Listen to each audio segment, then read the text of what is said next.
The cool evening breeze swept through the streets of Sydney as Luke Henderson, a 31-year-old architect, sat on the balcony of his sleek apartment, staring at the sprawling city skyline.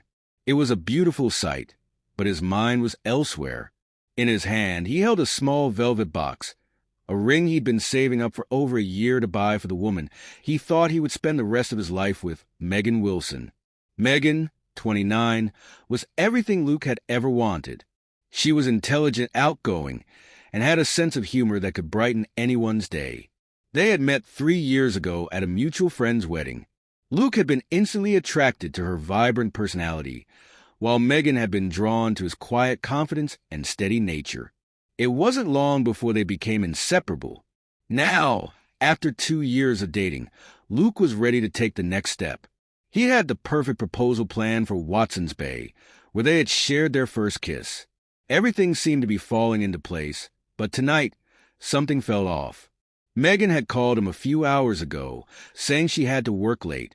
Luke understood that her job as a marketing executive was demanding, but there was a nagging feeling in the pit of his stomach he couldn't shake. His phone buzzed on the table, jolting him from his thoughts. It was a message from his best friend, Tom Foster. Luke and Tom had been friends since childhood, growing up in the same neighborhood in Sydney's outer suburbs. Tom had become a detective in the police force, and his loyalty to Luke was unshakable. "Mate, we need to talk. I'm at Ivy nightclub, and I just saw Megan with some guy.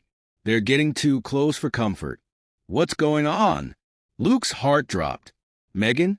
At Ivy nightclub? It didn't make sense. She had told him she was working late. Confusion quickly turned to anger, but he knew he couldn't jump to conclusions just yet. He called Tom immediately. "Tom, are you sure it's hers?" Luke's voice was tense. "I'm 100% sure, mate. It's her. She's here with some guy, and trust me, they're not just talking. I didn't take any photos because I didn't want to overstep, but you should come down here and see for yourself." Luke's mind raced. Could Tom be mistaken? Megan had never given him a reason to doubt her. She was outgoing, yes, but she wasn't the kind of person to cheat. Or was she? He needed to see this with his own eyes.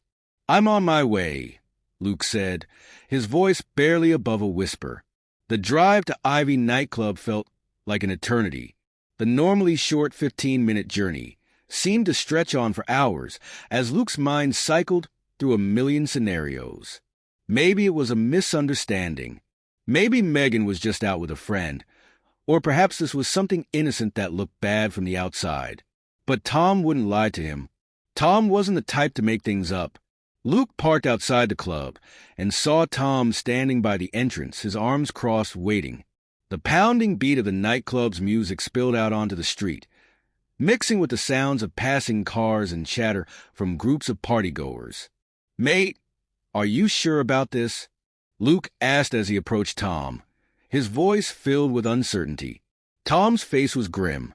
"I wish I wasn't, but I'm sure, Luke. I didn't want to believe it either. Come on, I'll take you to where I saw them."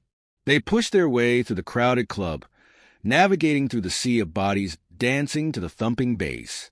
The lights were dim, and the atmosphere was thick with alcohol and perfume. Tom led Luke toward the VIP section at the back of the club, a secluded area with plush leather booths and a clear view of the dance floor. And then Luke saw her.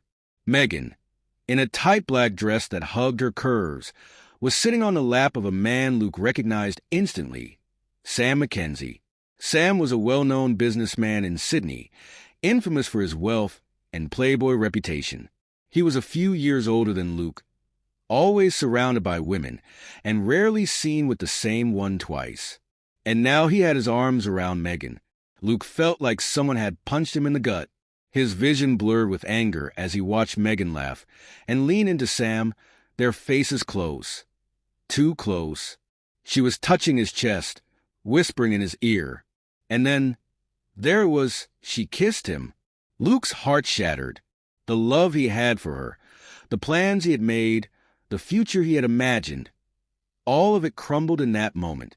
His hands clenched into fists, every muscle in his body tensing as he fought the urge to march over there and confront them. "Luke, don't do anything stupid," Tom warned, sensing his friend's rage.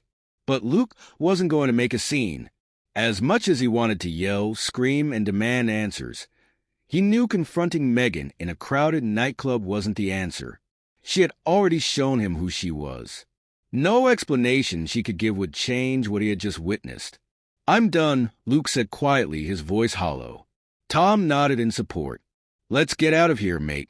Back at his Bay apartment, Luke sat on the edge of his bed, staring at the engagement ring in his hand. Just hours ago, this ring had symbolized the future he was so excited about. Now it felt like a cruel joke. He felt numb, like he was living in a bad dream. The betrayal cut deeper than he had ever imagined. He had trusted Megan completely, and she had thrown it all away for a night with Sam Mackenzie. Luke knew what he had to do. He wasn't going to let this destroy him. He wasn't going to let Megan walk all over him. He had always been a man of action, and this situation wasn't going to be any different. The next morning, Luke made a decision. He packed up all of Megan's belongings into boxes and called a locksmith to change the locks on his apartment. He wasn't going to let her come back into his life and try to explain herself. There was nothing left to say. Trust, once broken, could never be fully repaired. Later that day, Megan called. Her voice was frantic, full of apologies and excuses. "Luke, I'm so sorry. It was a mistake. I swear I was drunk. I didn't know what I was doing. Please, just let me explain." But Luke had already heard enough. He didn't need to hear her lies or excuses. He had seen everything with his own eyes, and nothing she said could undo the damage. "I hope you find what you're looking for, Megan, but it's not me. Goodbye." And with that, he hung up the phone and blocked her number. The days that followed were tough. Luke had to process not only the betrayal, but also the fact that the woman he had planned to marry was now out of his life. The grief hit him like waves, some days worse than others. There were moments when he wanted to reach out to Megan to ask her why she had done it, but he resisted the urge. He knew that closure wouldn't come from her. It had to come from within. Luke threw himself into his work, using the long hours at his architecture firm to distract himself. His colleagues noticed a change in him. He was quieter, more focused, but there was a sadness in his eyes that hadn't been there before. Tom, ever the supportive friend, checked in on him regularly. They would grab beers at their local pub, and Tom would reassure him that he had done the right thing. "You're better off without her, mate. You deserve someone who respects you, not someone who's going to sneak around behind your back." Luke knew